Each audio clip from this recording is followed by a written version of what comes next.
Our useless emails do contribute to pollution. Shocked? Confused? Well, if you want to know how and what are the solutions, then please watch this video completely.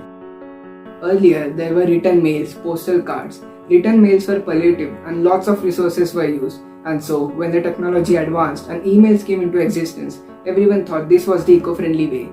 Yes, it's true, but not completely, as our emails do contribute to carbon emissions. There are so many mails sent every day. Where are all these mails stored?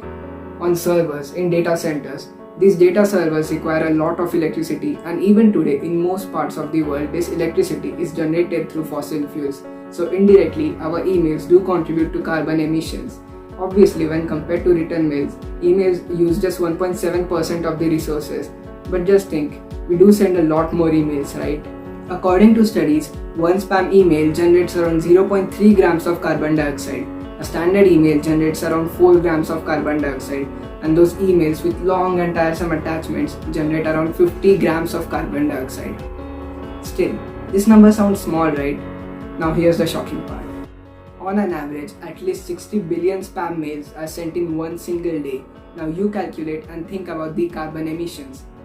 Now come few more shocking facts. Sending around 65 emails is equal to driving a car for 1 kilometer.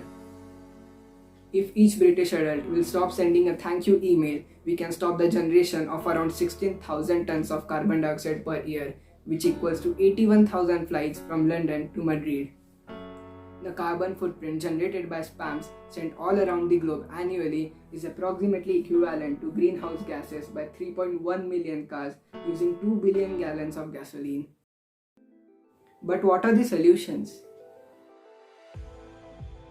We generally ignore the spam box, but open your spam box, check if there's anything important. If not, delete all the spam mails.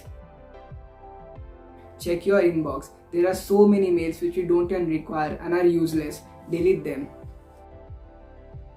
Many of us have subscribed to newsletters, articles, etc. Many of these we don't even read. So if these are unnecessary, please unsubscribe them. The newsletters which you have already read and are old might be just there lying in your inbox. So after reading, please ensure that you delete them. If we spend 5 to 10 minutes daily or at least sometime once a week for checking the mails and deleting the useless ones, regularly doing this can bring a very big difference.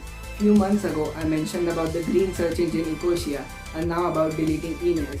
These are so easy and effective ways which we can adopt from the ease of our homes. Then why not? Please share this video so that people can know about the environmental issues and their solutions. Thank you.